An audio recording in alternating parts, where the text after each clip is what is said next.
OBC अभी एक अफीम के नशे में है, उसे अभी धर्म की नफरत कुछ नहीं चाहिए, उसे धर्म चाहिए। लेकिन जैसे ही उसका ये नशा उतरेगा, हर नशे का एक उतार होता है। जब वो चढ़ता है तो खूब चढ़ता है, फिर वो नशा उतरता है। जैसे ही नशा उतरेगा और उसे अपने हक के लिए संघर्ष करेगा, जिस दिन ओबीसी उनसे कट गया, उस दिन इस धरती पर फिर दोबारा से संघर्ष होगा, और वो संघर्ष होगा अपने हकों का।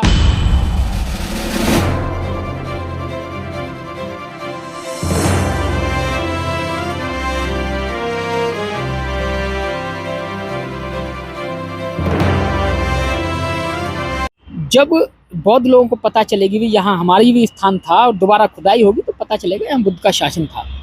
लेकिन जो पिछड़ जाता है वो बिछड़ जाता है, और जो बिछड़ जाता है वो पिछड़ जाता है, फिर उसे पिछड़ा कहते हैं, यानी ओबीसी बोलते हैं। ओबीसी अभी एक अफीम के नशे में है, उसे अभी धर्म की नफीम इतनी अच्छी लगी हुई है कि उसे दिन रात कुछ नहीं चाहिए, उसे धर्म चाहिए।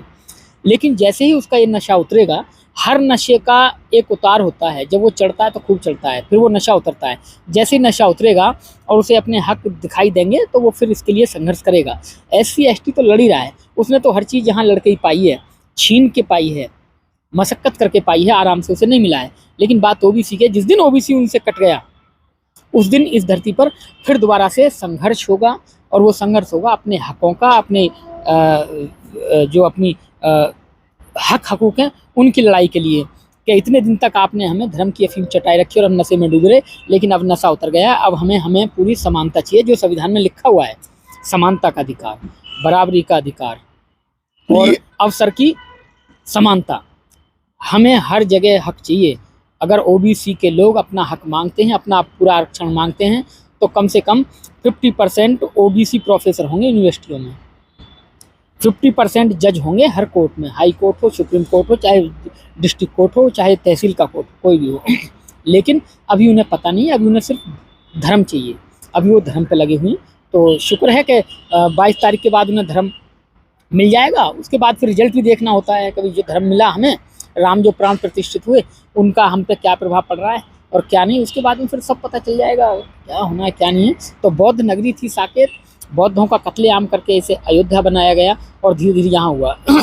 लेकिन आगे जाके, जैसे इतना तो मेरी गारंटी है, इतना तो मैं कह सकता हूँ कि अम्बेडकरवादी लोग लड़ाई झगड़ा नहीं करेंगे, कानून के दायरे में रहकर करेंगे। लेकिन पिछड़ा जो आज मंदिर को लड़ रहा है, सबसे मरने मिटने को तैयार है, वही फिर अपने हक के लिए, इन 15% से अपने हक के लिए लड़ाई झगड़ा, लड़ना मरना सब करेगा, लेकिन अपने अधिकार लेके रहेगा। जिस दिन वो जाग जाएगा, जिस दिन उसकी अफीम का नशा उतर जाएगा। लेकिन ओबीसी सबसे ज्यादा विरोध कर रहा है। पूछो सिरियाई नदी कहाँ पर है? सरयू। सिरियाई मुझे नदी इंटरव्यू को इतना लंबा मत खींचो, बहुत शॉर्ट में करें। वो थोड़ा नहीं, वो पूरा सी कर लीजिए, अलग बनाना तो रोक दिया, अलग तो रोक दिया। आप शशिभूषण जी, साकेत नगरी में एक नदी थी जिसका नाम था सरयू नदी, उसका इतिहास क्या है? देखिए, जब कोई शुभ कार्य होता है तो नारियल फोड़ते हैं ना आप, तो ऐसे ही पुष्पमित्र सिंह ने कह दिया था कि जो भी एक बौद्ध भिक्खू का सिर लाएगा उसे कुछ पैसे मिलेंगे। अब वो पता नहीं कितने लोग, कोई कुछ कहता है, कोई कुछ कहता है, कितने पैसे मिलेंगे। तो एक परंपरा होती थी कि कोई भी मकान बन रहा है, कुछ बन रहा है, तो ब्राह्मण क्या करता था कि भाई बलि या सर्प फोड़ता था, कि भाई मैंने, या खुश होकर जाता था कि राजा साहब मैंने एक बौद्ध भिक्खू का सर्प फोड़ दिया है, मुझे इनाम दो। तो पुष्पमित्र सिंह जो राम था, राम को ही पुष्पमित्र सिंह को ही राम बनाया गया है। पुष्पमित्र सिंह को ही राम बनाया गया है, ये याद रखना जो था। तो उस नदी का ये था कि बौद्ध भिक्खुओं के सर फोड़ फोड़ के उन्हें नदी में बहाया गया था। इसलिए उस नदी का नाम सरयू नदी पड़ा, जिसमें सर बह रहे थे, खून बह रहा था बौद्ध भिक्खुओं का। क्योंकि पूरी, आप देखिए कि इस पूरे भारत पे बौद्धों का कब्जा था। इस पूरे भारत पे कुछ मूर्ख लोग ये कहते हैं कि नहीं, हमारा ये दलित इतने साल से हड़िया बंधी थी, झाड़ू बंधी थी। ये कहीं बंधता होगा, लेकिन पूरे भारत में ऐसा नहीं था। आप कहीं भी जाके देखिए, उत्तर प्रदेश, मध्य प्रदेश, राजस्थान, मद्रास, कहीं भी चले जाइए पूरे देश में, छत्तीसगढ़, पंजाब, कहीं चले जाइए, वहाँ देखिए कि बौद्धों के अपार स्तूप निकलते हैं, वहाँ बौद्धों की यूनिवर्सिटियाँ निकलती हैं। कितने कितने बौद्ध भिक्खु रहते थे यहाँ, विदेशों से लोग पढ़ाई करने आते थे। यहाँ बौद्धों की विरासतें थीं, बौद्धों के कॉलेज थे उस टाइम। ये कहते हैं ना कि आज हम इतने मंजिल स्कूल बना रहे हैं। उस टाइम पे यहाँ यूनिवर्सिटियाँ होती थी, लोग पढ़ने आते थे, लोग बौद्ध भिक्खु बन के चीवर धारण करके यहाँ पढ़ते थे। इतनी यूनिवर्सिटियाँ थी, हर स्टेट में यूनिवर्सिटियाँ थी। पुरातत्व विभाग में जाइए ना आप, वहाँ देखिए फाइलों खोद के, उन स्थानों पर जाइए। आप सांची चले जाइए, देखिए कितनी बड़ी यूनिवर्सिटी वहाँ थी। आप गया में चले जाइए, आप उत्तर प्रदेश सारनाथ में जाइए, वो कितनी बड़ी बड़ी यूनिवर्सिटी और कितने बड़े बड़े स्तूप हुआ करते थे जहाँ पे पढ़ाई होती थी, प्रोफेसर हुआ करते थे। जो है विदेशों से आज जैसे सारनाथ जैसी जगहों पर विदेशों से लोग आते हैं। आज बौद्ध गया जैसी जगहों पर विदेशों से लोग आते हैं, वो बुद्ध को मानने वाले हैं, इसलिए वो आते हैं।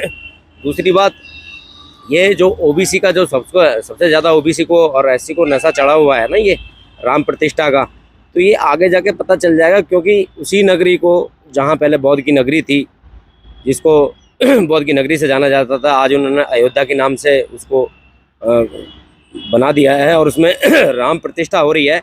और एक तरफ जो बाबा रामदेव, डेढ़ का बाबा रामदेव है, वो कहता है मैंने एक देव, दो देव, त्रिदेव, चतुर्वेद, सारे वेद पढ़ लिए, मैं ओबीसी तो नहीं रह गया। ओबीसी की ऐसी की तैसी, वो ओबीसी को खुद गाली दे रहा है। तो ये जो है एक षड्यंत्र है, जो है ना लोगों को बेवकूफ़ बनाने का षड्यंत्र है। ओबीसी लोगों को वो खुद गाली दे रहा है, तो ऐसी की तैसी तो सबकी, मुलायम सिंह की भी ऐसी तैसी, अखिलेश यादव की भी ऐसी तैसी, ललित सिंह यादव की भी ऐसी तैसी, तो महिर भोज की भी ऐसी तैसी। इस तरह तो जो है ना बाबा रामदेव ने सबकी ऐसी तैसी कर दी 2 मिनट के अंदर राम प्रतिष्ठा के लिए। और राम प्रतिष्ठा नाम की कोई चीज़ है नहीं, पत्थर में कोई जान डलती नहीं है। तो आप देखिए देश कहाँ जा रहा है, देश जो है पीछे जा रहा है। ओबीसी समझ क्यों नहीं रहा फिर? ओबीसी समझेगा, अभी नशे में है। उन्होंने अभी शशि भूषण जी ने कहा था ना, जैसे अफीम के नशे में चढ़ा हुआ है ना ओबीसी, तो अफीम का नशा जैसे धीरे धीरे उतरेगा। जैसे जेलों के अंदर जो जिनको लंबी सज़ा होती है, उन कैदियों क्या है, उनको कुछ ना कुछ ऐसा केमिकल दिया जाता है जिससे शांत रहें। तो इसलिए इनको ये डोज दिया जा रहा है, ये धर्म का नाम का, जो शांत रहें। जिस दिन ये धर्म का नाम का डोज उतर जाएगा, ये सब कुछ उतर जाएगा। और जब ये बेरोजगार हो जाएंगे, जब सड़कों पे बिल्कुल आ जाएंगे, खाने के लिए मोहताज हो जाएंगे, जब इनका नशा उतरेगा, तब जा करके जो है ना ये अब मैदान में आएंगे, तब ये लड़ाई लड़ेंगे। लेकिन तब तक सब कुछ लुट चुका होगा। फिर से दोबारा नीली क्रांति लाने के लिए बहुत मेहनत करनी पड़ेगी। इसलिए हम देश के सभी बाबूजों से अपील करते हैं कि जो है ना ये इन ढकोसलों में ना पड़ें, अपनी नीली क्रांति को कयामत रखें। बाबा साहब और बौद्ध की धरती है ये, बाबा साहब की बौद्ध की धरती को ही रहने दें।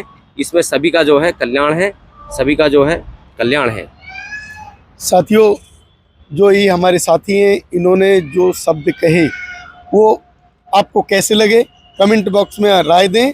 हमारे वीडियो को शेयर करें, लाइक करें और चैनल को सब्सक्राइब करें। धन्यवाद।